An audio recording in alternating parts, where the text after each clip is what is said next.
hoping for the people who cannot make it to today's session. And we're going to briefly run you through as much as we possibly can and still save time for questions and answers. So one of the things that I'm going to do is mute you so that there's no background noise for the recording. If you have a question, then we are monitoring the chat and we will be happy to answer your question. And you can also unmute yourself. So in order to mute yourself, again, bring your cursor anywhere across your Zoom screen and you'll see a menu bar opens along the bottom. In the lower left-hand corner is a small microphone. And if you just click on that microphone, it will mute your background noise. My favorite is to mute myself and then forget and start talking. And so you're talking for a minute without, any sound. That's okay. So anybody need help with that? Okay, so also along that bottom menu, you'll see that there is a small green square. It says share screen. This allows the presenter and any other person in the Zoom conference to share their screen at any given time. So if you're working with a student and you need to see what it is that they're looking at, you can just say, share your screen with me, and it's very, very simple for them to share their screen.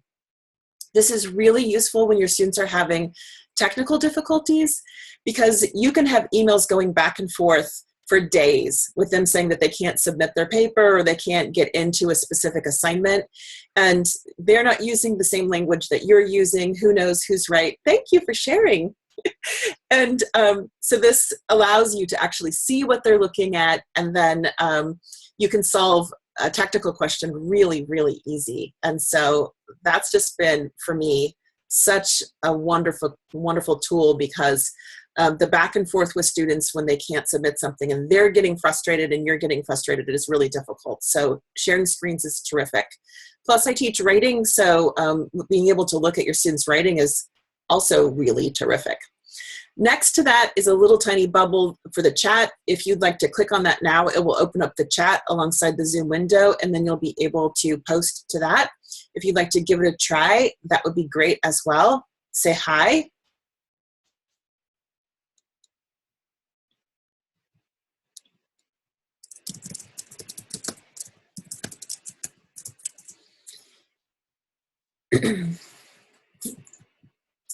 And we'll monitor the chat as we're going along, but when we're screen sharing, then the chat is partially obscured. So if you don't get your question answered right away, don't worry, we'll loop back around and make sure that we got your questions. So the conferencing tool that we're using is called Zoom. And I'm going to share my screen with you.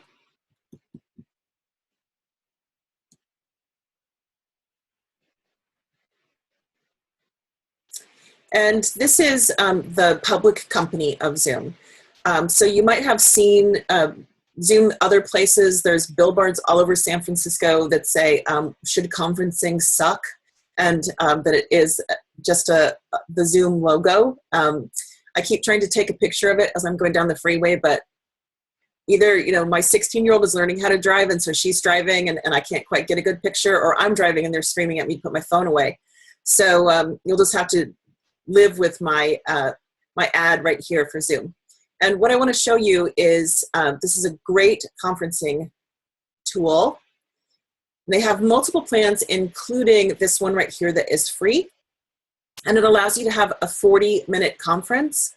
I was using this, I've been using Zoom for quite some time, and I was doing a presentation in front of 400 people at UC Santa Cruz. And in the middle of my presentation, with people connected from all over the United States, a big error message came up and said, "You've used your 40 free minutes and we will disconnect you in 10 minutes. And then it said 9 minutes and 8 minutes and 7 minutes. So thankfully I was like behind the scenes as quickly as I could, opening up another Zoom conference and getting the presenters on that other Zoom conference. But it was really like one of the most embarrassing things I've ever seen. So that basic free Zoom is probably not what you want to do, because it would be awful to be in the middle of a conference with a student and have it come up and say, your free minutes are gone. You'll have to pay if you want any more. So if you look in the next column, it's Pro. It's $14.99 a month. That adds up to $180 a year. And as instructors, $180 a year, you know, we do it because we love teaching, not because we get paid. So it's probably not that great of a deal, right? So I cannot stress to you enough how important it is for you to go to confernow.org and get your free account that the Chancellor's Office has paid for you. So it's not the free account that's going to time out in 40 minutes. It is the pro account, and the Chancellor's Office has already paid for you. This is a really, really difficult sign up, so you should get started on it right away. Otherwise, you know, you might not have it when you need it. So if you click here on the sign up button, you'll see it's going to take you weeks to get it done. There is the application right there. If you put in your CCC EDU email address right here, then you will automatically qualify for one of the free pro accounts through the Chancellor's Office. If you put in your home email address right here, they will give you one of the 40-minute trial accounts. So if you want the full pro account, then please use your CCC EDU email address. Myra, did I forget anything? No, sounds like you covered everything. Okay, so that's conferencing and what you can be doing with conferencing. The first week, of our course, we really try to reach out and make sure that you recognize that there's an entire team behind you in this class. It's 12 intense weeks, and we want you to know that that everyone is kind of in your court. Let me just take a quick moment to introduce myself.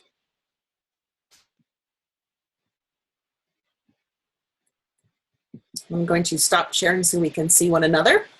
My name is Whitley-Putz. I'm the Training and Development Coordinator for @ONE. I originally went through the @ONE program in 2010 and 2011 to receive my certificate of online teaching. And I was an adjunct at that time for Kenyatta College and Foothill College and UC Santa Cruz, and a freeway flyer. Although there's really not that many freeways up here. It's more like Highway 1 flyer, but that's okay. Since then, I teach communication and I teach writing, and I teach both of those online, and just really grew to love it. And so I was doing more and more work with @ONE. And so about 3 years ago, I started doing about half-time for @ONE, and then this year went full-time with @ONE. So I still teach one class to kind of keep my teaching grounded in some reality, but most of my time is spent with @ONE going across the street doing professional development. And so I bring 25 years of teaching experience with me to this particular class. I also want to introduce Lisa. She's one of the team teachers as well.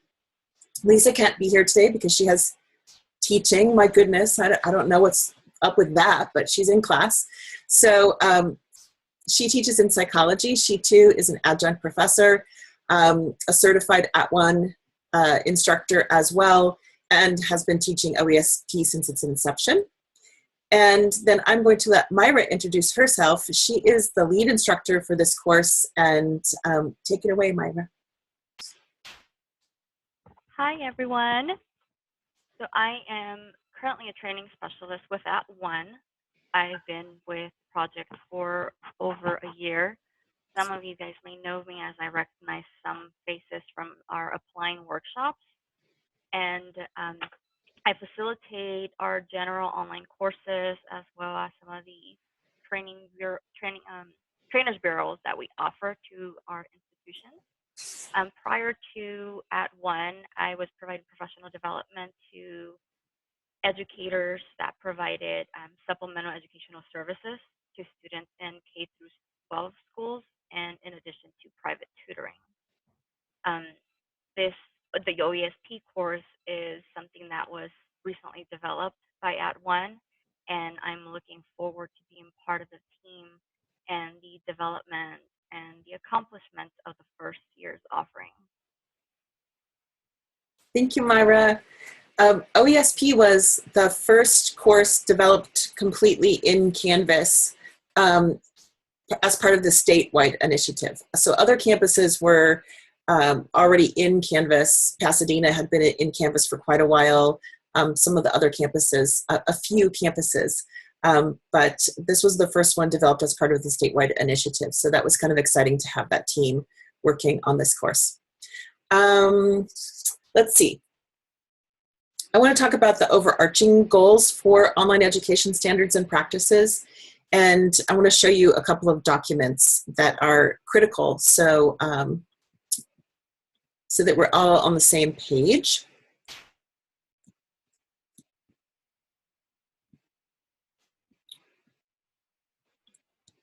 There is, when we're screen sharing, you can see several heads across the top. If you want to see the rest of the people who are here, you can put your cursor along that little strip of images, and then a little white arrow will open, and then you can kind of toggle through, which is really great if you have a full class. But those little people's heads sometimes get in the way. So if you see me stopping, it's because I'm dragging your heads to another portion of my window so that I can see my menu bars. And then there's also a menu when you're screen sharing, and you can move that around too, thankfully.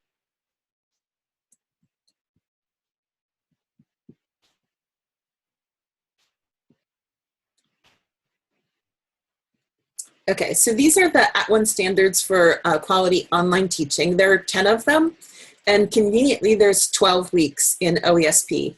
When OEI first asked us to develop OESP, they wanted an 8-week course.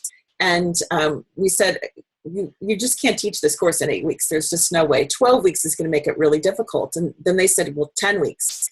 And we said, you can't teach this course in 10 weeks. It really needs 12 weeks at the minimum. And Pat Jane finally came to us and she said, why? Give me one good reason why you need 12 weeks. And so we asked her, every good course needs an orientation week, right? An entire week for people to get oriented. And she said, absolutely. And we said, you want people to do presentations at the last week, right? And she said, absolutely. They need to be doing presentations. So, okay, then there's 10 @ONE standards. That's the 10 middle weeks. We have to have 12 weeks. And they allowed us to have 12 weeks. So we're very excited about that. So each week we'll be focusing on one of the @ONE standards. This document is really important. In a course that moves this quickly, include this course and in the @ONE practicum, which is part of the program that we're sunsetting. We talk about each one of these aspects of the standard, but you really flesh it out with your own teaching, because these standards look different depending on what type of course you're teaching. So for instance, I have standard 4 up here. It's the instructor knows and understands the importance of teacher-student communication and applies this knowledge in various ways within the course. And then it says the instructor uses a variety of tools for contacting students. Well, how I contact my writing students varies from how I contact my communication students. I really encourage my writing students to write. And I really encourage my communication students to communicate visually as well. And so those communication students are forced to use the conferencing tool and get comfortable talking to people via the conferencing tool. And I imagine if I was a math teacher, which thank goodness for the entire state of California I am not, then I would be using other tools like a whiteboard tool or something like that in order to communicate with my students. So we can give you the standards and we can talk about them, but it's you and your practices that actually breathe life into them, and it looks different for each one of you. We're also happy to introduce you to new tools as well, and we try really hard to make this a rich environment for you to practice with some of those tools. So that's the @ONE standards, and there's one in each week of our course in the introduction to the unit, but there's also this entire document in there for you as well. And please download it and wallpaper your bathroom with it or something, only because I want you to look at it a lot, not because I think it deserves to be in the bathroom, okay? The other document that's really important is the OEI's course design rubric, which is currently under revision, by the way. That's a secret, so keep it under your hat. Only certain people know it, and you're part of the privileged few. But we've noticed from doing course review that there's some redundancy in the rubric and some pieces that people constantly are asking others to clarify. And so we thought that we might be able to do a revision and clarify it. So there's a team right now working on revisions to the rubric. But it focuses on course design, your interaction with your students, and collaboration with your student. And there's a typo in there. I think this is from the statewide site. That's kind of scary. And then there's also a section on assessment. So we'll be focusing on those. And then the final section that drives everyone a little crazy, but not you, because we're going to step through it so you feel confident, is accessibility, including technical accessibility. How do you make sure that the content that you're creating is accessible for your students? So I want to take just a second and briefly stop to see if anyone has questions, or if there's questions in the chat that I haven't answered. If you have a question, feel free to unmute yourself and ask, or we'll just charge ahead.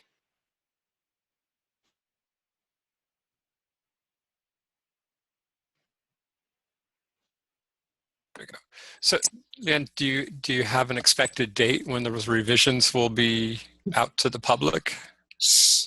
I'm just curious, because we're starting to, in-house look at different courses and kind of apply that rubric to them. And so the rubric is, the first committee has met, and we had a 4-day conference to meet as a team and look at it. And I heard that there was a meeting today somewhere in Northern California, and that the rubric revisions were launched, and that people were very, very receptive to those revisions. Please keep this under your hat. It has to go to many, many, many people before it actually gets approved. But the team that actually met and worked on those revisions are the ones that have been doing reviews for the past 2 years. And so our insight in how to use the rubric and the problems with the rubric was pretty darn clear. Right. And so we came with like a list of, these are our trouble spots and we know it. It didn't change as far as like the components of the rubric. We just clarified what each of those actually mean. So, if somebody was developing a course and they were using per course, they're still going to be pretty much on track, and it's not going to be okay. That's all I need. So we won't worry about it then. We'll just go forward with what we got. That's right. You shouldn't worry about it, and you should just look forward to more clarity in the next rubric. Okay, great. Yeah. I mean, one of the things that you might notice, I'm an assessment person. That's what I supposedly bring to the table. I hate that. I think assessments are awful. I'd like everybody to just do well and do better, and so on and so forth. But one of the things that you'll notice is that the rubric, for instance, section B2, in the section that's the highest, there is like 5 criteria or 6 criteria. When you get to the next category, there's 4 criteria, and it continues to go on down until you get to the lowest section, which is only 1 criteria. If anything, it should be the exact opposite. The people who are scoring the lowest should get the most feedback from your rubric. But technically, it should be exactly the same. There should be, if there's 5 criteria, there should be 5 criteria across the entire scoring range. And so we clarified things like that. Adrienne, did you have a question? Yes. The question was about the email, but to start with our A1 before the email for the conferencing, the CC confer, was it the conferencing where we had to put our email in to get the free account? Yes. No, so to sign up, you do not need to add the A1. Just my regular college the email, A1, EDU. Yes. Okay, yes. Thank you. The A1 dash is only for your Canvas login. Okay. For your @ONE Canvas login. Yeah. Yeah. Okay. Thank you, Myra, for being on that. Okay. Obviously, the person, like, if you have a detail question, that's the person to ask. Big picture, me. So let's talk a little bit about that. So I said that there were 3 instructors for the course, and so each one of us bring a little something different to the course. And what we would like you to ask you to do is, when you're corresponding with us, to include all 3 of the instructors. And I'll show you how to do that with the inbox in just a second. But this will ensure that we're all on the same page. And it also means that, for instance, if someone is taking the weekend off, my husband turns 50 in a couple of weeks. I think I'm taking the weekend off. I don't know. It depends on how nice he is the week before. So that weekend, I won't be checking any email. And so obviously we want someone else to be on email duty that weekend. And so we try to kind of share it like that. And if you get used to sending email only to one person, then you might have to wait until they get back in the office, even when the office is virtual. On the other hand, if you're corresponding with someone on something particular and you're getting one-on-one help with someone, or you're working on a project or an assignment with someone one-on-one, please feel free to email us individually. And we also make not only our inbox available to you, but our individual email, our personal email. And I think my phone number is plastered pretty much across every bathroom in every community college in California. So feel free to call my cell phone too. And Myra has an office phone. So I have an office phone too at 1. Myra has to answer it for me. Okay, so that kind of explains the distribution of duties from our perspective. Okay, so let's talk about something else. If we already know about the @1 standards and we already know about OEI, then there's a secondary kind of goal for this class, and that's to get to know Canvas. So just a little kind of show of hands, or you can put it in the chat or whatever. How many of you are currently teaching in Canvas? Okay. How many of you will be teaching in Canvas in spring? Okay. And how many of you are not going to go to Canvas? Okay, so the state was kind of estimating that when we went to a common course management system, that maybe half of the community colleges would go to that system in the first year. And they had this beautiful dream that maybe like 90% would eventually be on the same system. And we're currently in the first year at 86%. So lots and lots of people are on Canvas, and we want to help you learn what that means, and we want you to be able to see it from multiple perspectives. So the first perspective that we're trying to deeply entrench you in is the student's perspective. And we're going to pack this course full of all different types of assignments and discussions so that you see what your student sees when these different types of assignments are assigned. So for instance, in discussions, you just experienced what it was like to have a non-threaded Canvas discussion. And in the next discussion, you'll see what a threaded discussion is like and how it differs a little bit in Canvas and how you can reply differently to people because of that.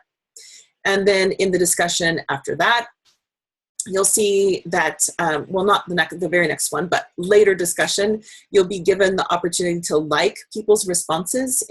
So for instance, if someone has created a policy or worded something nicely and you want to give them just the thumbs up, a Facebook like, you can.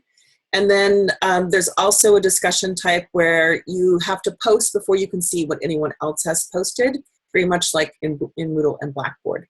And so we're going to let you experience all of those from the student's perspective. And you'll also be experiencing what it's like for the students to get feedback and grades via that as well. In the assignment types, Canvas allows you to submit a document, a multimedia file.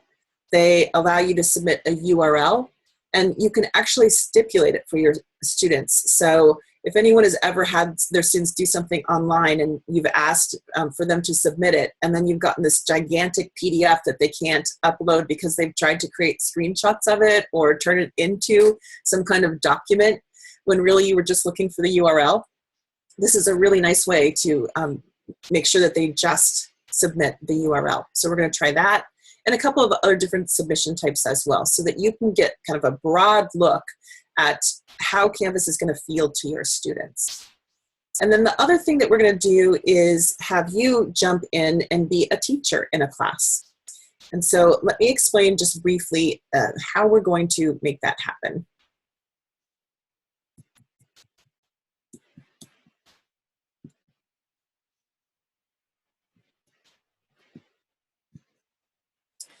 So this is California, just in case, doesn't look familiar for you.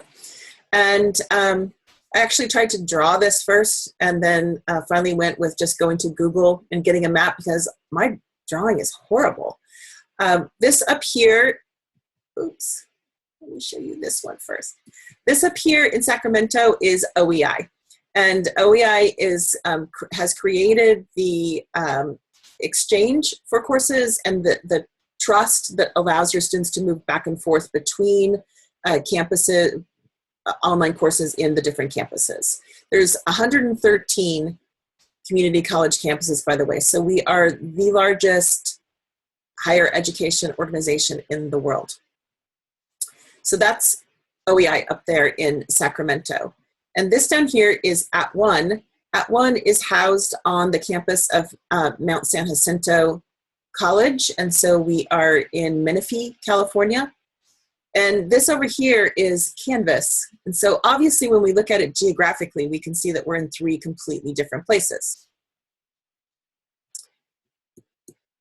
We also have 3 completely different instances of Canvas. So you can see that Canvas you can access at canvas.instructure.com. And OEI has an instance, CCC, standing for California Community Colleges Online Ed. It really looks like online need, but that's okay. At instructure.com. Again, it's an Instructure product, so we see that. And then also MSJC, where @ONE is located, is at msjc.instructure.com. You on your campus also will have an instance of Canvas if you don't already have an instance of Canvas. And I can't log into your instance and you can't log into my instance. But we all share this instance right here because this is where OESP is. So your students at this one right here, okay? I teach at this one right here, and you have one that you teach at as well. In addition, Canvas allows any user to get a free Canvas account. So this is really great if you want to kind of try out what Canvas is like and have a sandbox and play around in your sandbox. So we're going to send you to canvas.instructure.com, and we're going to ask you to sign up for a Canvas sandbox.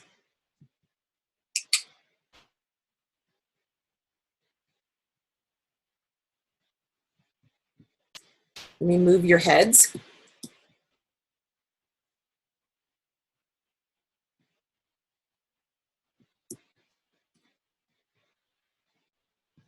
So this is my sandbox on Canvas, and I try to keep it kind of relatively empty so that you can see what it looks like when you first sign up for a free account. And I think what we can do here is just go back.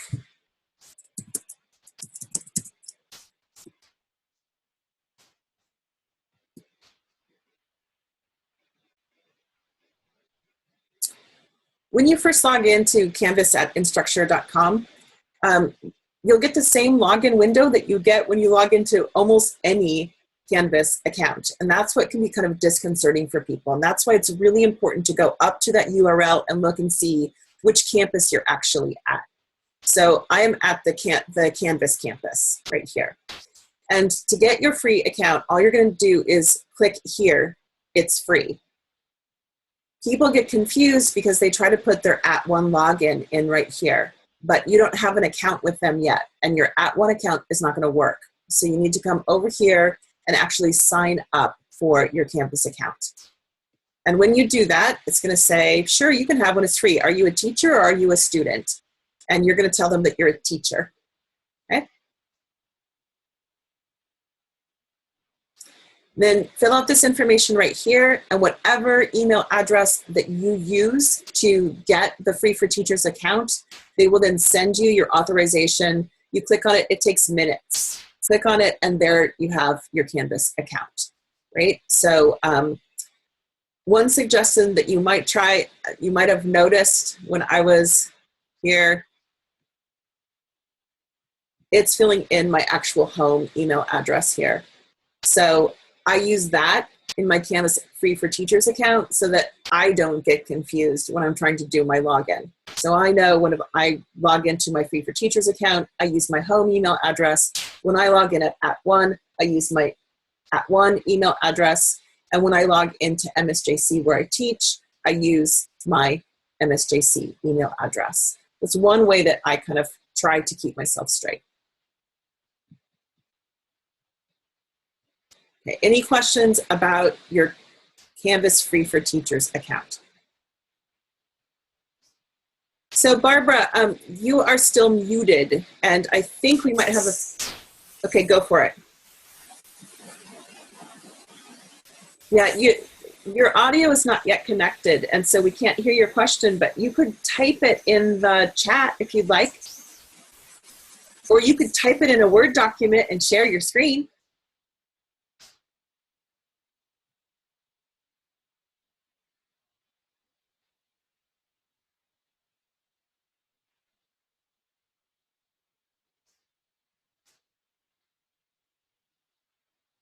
So you can go ahead and hit return and put half of it up there into the chat, and then you can keep typing the second half. I'm a slow reader. Can I have a question while she does that? Absolutely, go for it.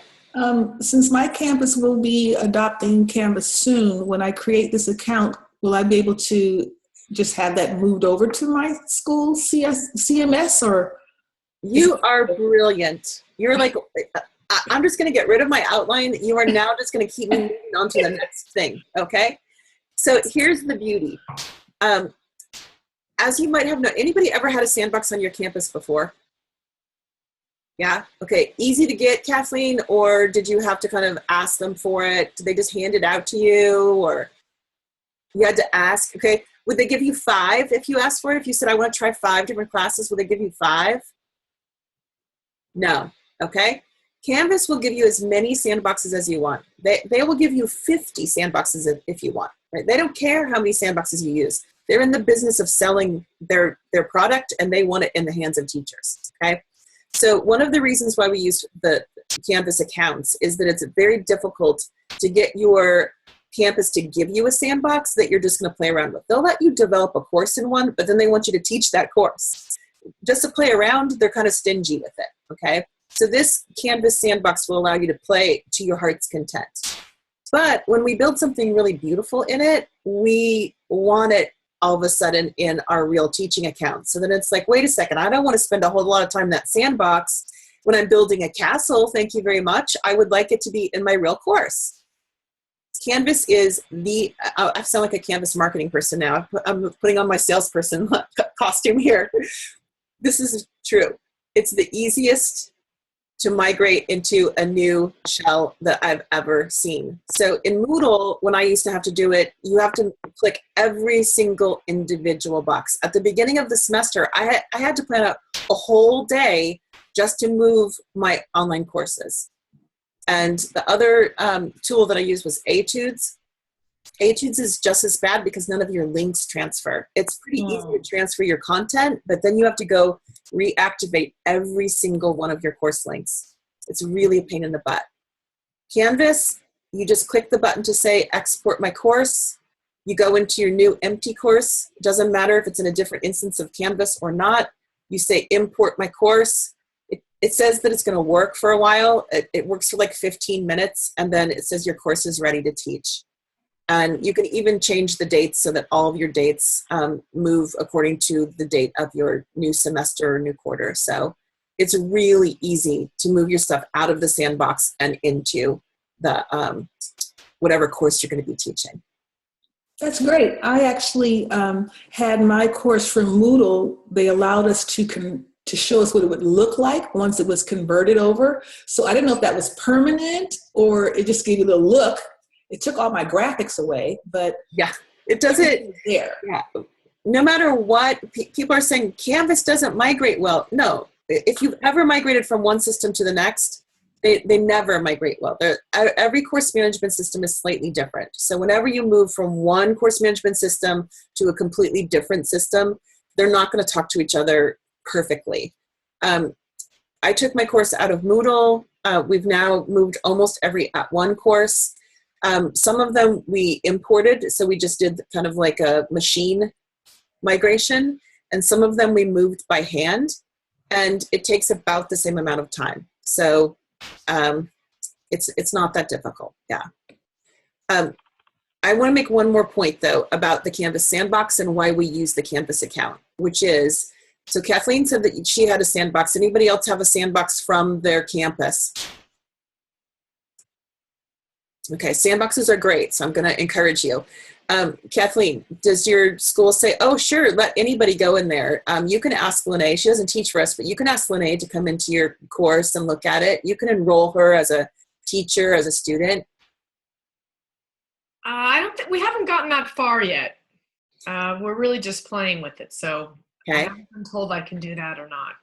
So most campuses won't let you enroll anyone, right? It has to go through a chain of command, and then they have to approve who's ever in your course. It's part of FERPA, and it makes sense, right? But they want to be able to control who's going in and out of their courses, especially where students are concerned, because students have to go through a registration process and actually pay their fees. And so if instructors can enroll them, we might kind of circumvent that.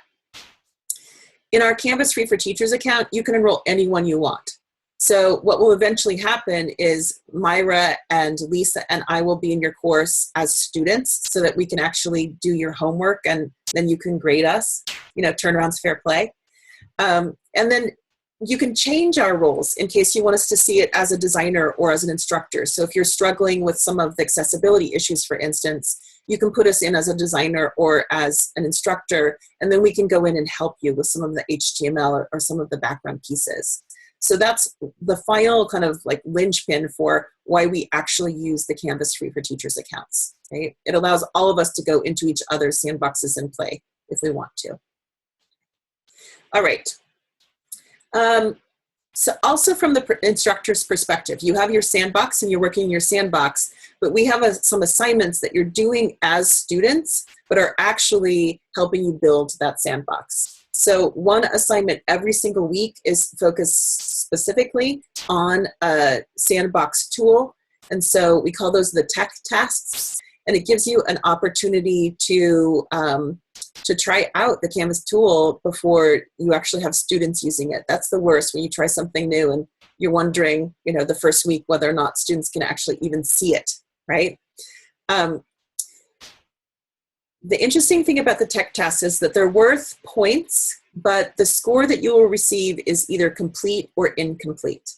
And you will continue to get an incomplete from us until it's perfect. So if you get an incomplete on a tech task, don't have a heart attack. It's totally okay. It's a formative type of assessment. We want to help you master that tool. And so we will give you an incomplete, and it's going to hurt. And we're going to give you a nice little comment and say, there's a piece of this tool that you didn't quite get yet, and we want to help you get it.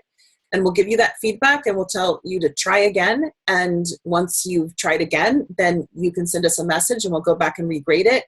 Our job is not to try to figure out who can teach online in California and who can't teach online in California. That's up to your department and you. Our job is, now that you say that you want to teach online, or you would like to develop your online skills more, or you would like to get a certificate, to make the path as easy and wonderful and amazing and eventful for you as we possibly can.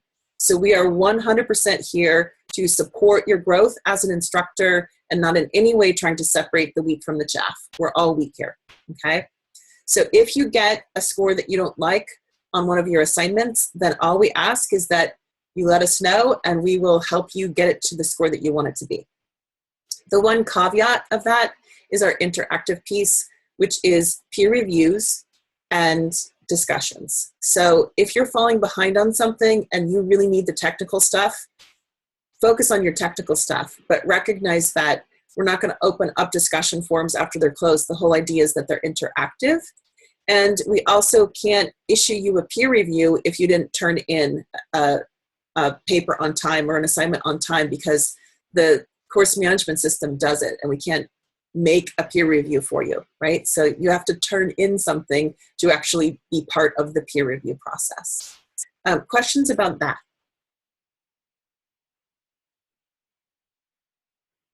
Yay, terrific. Okay, so I just want to do a couple other quick things. I want to show you, our goal is to have an amazing, awesome orientation unit for you by the time you're done. And the reason why that we focus on the orientation unit is because the first week of class in an online class is so important. There's a few laws that you have to adhere to. So we have to sign our census, and in an online class, there's particularly afraid of fraud because people don't actually have to be there. And so the federal government and our state has put in specific policies saying we have to verify that our student is not only logged into the course, but is actually participating in the course to break some of these large fraud rings. So we really want to pay attention to building something in our first week that allows us to gauge whether or not someone's actually working or a real human being or a robot. Although I think I might like to teach a class for robots. Okay, that's the sidetrack. So we're focusing on the orientation unit because it's a unique unit. It's a unique piece all in itself. Plus, how many people just love a syllabus? You just like teaching that syllabus day is just like the best day in class. It's so much fun to go through all those policies. Nobody? Okay, so imagine now we're giving it to our students and we're not even saying I'm going to put a boring PowerPoint up and go over every single one of my policies. Instead, we're saying I'm not even going to do that. I'm going to make you do it, right? And here are my policies. So those policies are critical sometimes to their success, especially the first group that we had in OESP kept saying over and over again, we cannot email you. Why do you not have your emails available for us? When we had put it in the syllabus that we're going to be using the Canvas inbox, we had a little video on how to use the Canvas inbox, just typical students, only faculty students. So they were 10 times worse. They don't have to watch the video because they already know it all, right? And so, we got the first review and they said, there is absolutely no way to contact the instructor in the first week of class. And there's 50 ways to contact them, right? And so that first week is really important because you have to set that path for your students. You have to reach out and kind of interest them in the class and get them going and try to figure out who you can drop and if you have a huge wait list as well, which many online classes have a large wait list. So that first week is critical. We want to help you build the best first week that you can possibly have. We also want you to recognize that a ton of those pieces are already done for you. So the Online Education Initiative has amazing readiness modules that are completely done and you can plug them into your course. We've written policies that we welcome you to steal, and we've actually put the Creative Commons license on the bottom so you don't have to steal it. And so part of this course is all about not reinventing the wheel. What can we borrow from one another? What can we share with one another? How can seeing what other people are doing in their first week help us build a better first week so that our students can have a really great experience? What works for us may not work for someone else. Hearing other people's ideas is really, really fabulous. So we're going to focus on that orientation unit. But we're also going to try to have you build out one full content unit. And when we say a content unit, we don't mean 1 week. So most of us don't have 16 individual content units in our class, right? We go through a unit over several weeks, and that's what we want to see you develop. From the beginning, that first day that you introduce a new unit, to the end of that unit where you have a large summative assessment of that. Now, some people have just a midterm and a final. That doesn't mean you have to build out 8 weeks of your course. That's probably a little too much. So we're going to help you kind of at least put the bones in there so you can get a sense of what you need to develop in order to have your course up and running for whatever semester it is that you're targeting. I'm going to briefly show you really quickly what I mean by an orientation unit.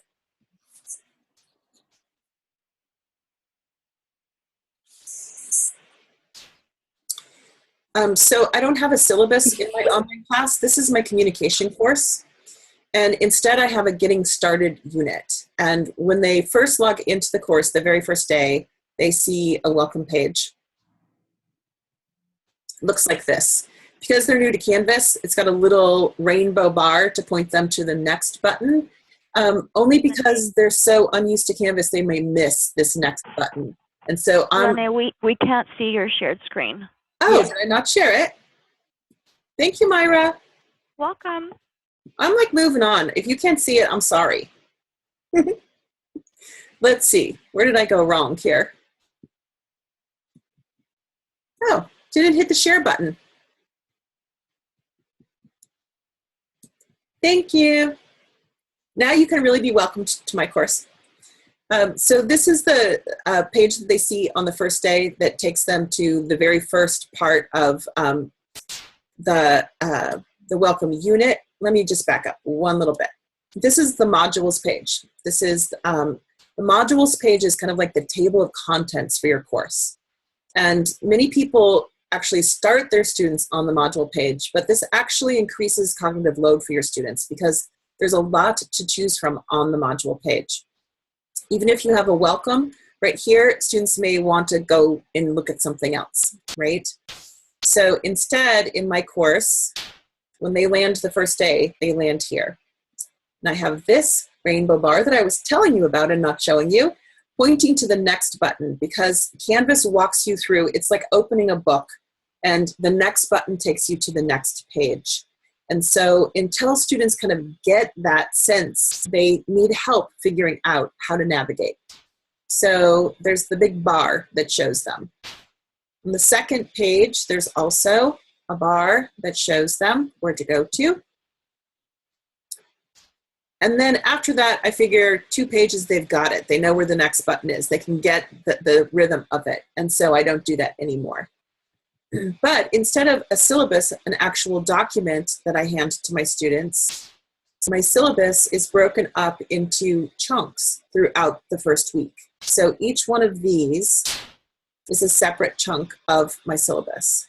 So in the orientation unit, they're getting all of my policies, and they're also getting some tutorials on how to navigate my course, tutorials on how to navigate Canvas, and then engaging them in discussion forums and assignments to get them motivated for that first week, okay? So that's a module unit. And you can imagine if you had to build all 16 pages of this unit within the next 12 weeks, it might be kind of daunting, which is why we share and why we look at what we already have done and how we can repurpose it for our online class. And anything that you see in the @ONE class and anything that you see in my class or any of the other examples that we use, you are free to borrow and we share openly. So that is an orientation unit and what you might be thinking about for an orientation unit. We won't actually start building our orientation unit until about week 6 or 7, but we'll start putting some pieces together before then. And so each week be thinking about your orientation unit and what you could possibly do to make sure that your students have all of the information that they need, and to also make sure that you are ready to build it when necessary. Okay, so I think we've walked you through everything that we want to show you today. Questions? Yes, the Evernote. Did you speak on the Evernote? No. It was yeah. I opened it up. I opened an account, but I really don't know how to use it. I really haven't spent time reading it. So we link you to Digo, to Evernote, and to a couple other bookmarking tools because this course is full of links for you. I personally use Digo, and so I'm not a good Evernote person. Myra, do you use Evernote? Tara is the Evernote person. She's like the Evernote queen. Yeah. So okay, I'll switch over. Yeah. If you want to know more about Evernote, we'll get Tara in to talk to you. Okay. Yeah, I made Absolutely. A note of that. Yeah. Absolutely. The important thing is, we're going to introduce you to a lot of tools and a lot of websites, and you need to go through them and find the ones that work for you. We are not in any way saying you must use this. We're just trying to give you as many as possible so that you can choose the ones that fit for you and with your particular topic. Yeah. I was going to mention real quick, I just started using OneNote. It's the Microsoft product. I went to a talk on it at OTC, and I'm actually pretty impressed by it. And it integrates really well, which is another nice thing. And if you have a Surface, which I don't, I have a Mac, but if you have a Surface, it has so many features that make it really worth the tool that you want to use. So that might be something you might look at too. Okay, cool. But maybe you can do a little tutorial for us in a I'm just learning it myself. I'll show you what I know. What'll fit in a thimble. But I'll show you what I've got so far. A thimble works. A Yeah. thimble works. It'll Yeah. be a taster. Yeah, absolutely. A little wine in it, all the better. Tequila.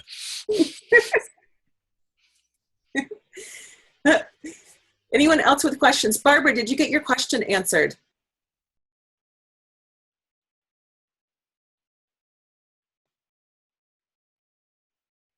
It's coming.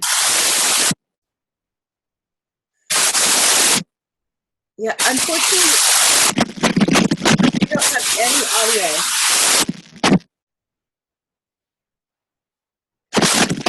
Yeah, unfortunately, we don't have any audio. So, are you able to access the chat?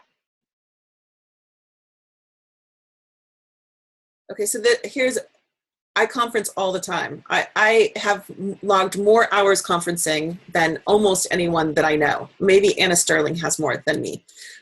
So it's always great to have like some tools, right? I keep a Word document open on my second monitor. That's what you see me looking at right now. And so when there's something horrible going on, like for instance, like people are logged in and they're talking and they don't know that you can't hear them, one thing that you can do is share your screen really quickly and just say to them, wait, gotta make it big.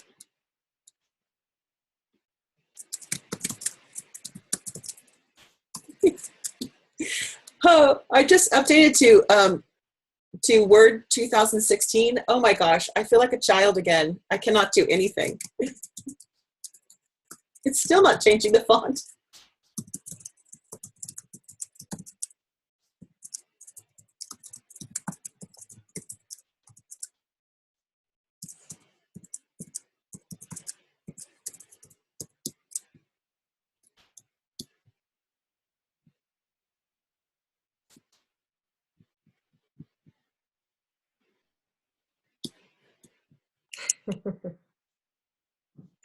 So keeping that that blank Word document up so that people, you have a way to communicate with people is really, really useful. It's one of the best things that I ever learned. It's like, wait, if they can't hear you and they're not responding to you visually, then maybe just typing it for them is all they need.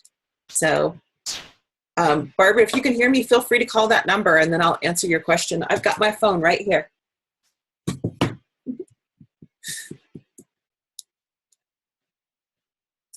Okay, great. Well, you're all terrific. We can't wait to work with you. It's going to be a really, really busy 12 weeks. And when we get down to the wire in November, it's going to feel even busier. There are going to be times that you're going to feel overwhelmed. Please don't hesitate to contact us. If you are working with technology and beating your head against the wall, then that's the energy going in the wrong direction. So please call us and we're happy to help you through. Myra is mostly the 9 to 5 person. I'm also available 9 to 5, but I also do evening hours and I'm occasionally online in the weekend. So when you're working is when I'm working too, and I'm happy to help you. So please don't hesitate to contact us. We're really here to help you have a successful experience.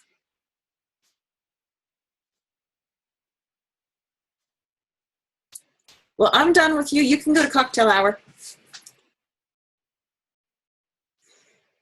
You can unmute yourself and say goodbye. Bye. Hey, Bye. doing a little HTML tutorial at some point? Yeah, we're going to show you a couple of things. So Yes. we'll probably do it That in really conferences. intimidates me. Yeah, we'll probably do it in conferences like this. That For would one be thing, great. because you have to see it. And we're willing to have one of these a week if you want, and if you want, or more, right? Like Myra can do one, I can do one, Lisa can do one. So that's the beauty of each one of us having an office hour, right? I'd love to see tabbing in Pages. I want to see how to do the tabs. Yeah, Okay. I've been working on it, and it's a little frustrating. It's not as smooth as they make it out to seem. Okay, so I felt like that at first as well, but then now I'm like, tabs are easy. That's good to Right? know. Okay. Yeah, tabs and Earth girls. Cool. Okay. So should we request a conference, or are we gonna do you want to have a standing time, or how would you like to do that? We're trying not to have a standing time because then people who are teaching during that time feel left out. Okay. And so we're going to rotate it around a little bit. If there's something in particular that you want and a good time to do it, let us know. Yeah. Okay, great. Well, thank you. Thank you. Nice seeing everyone. See you online. Yes, you will.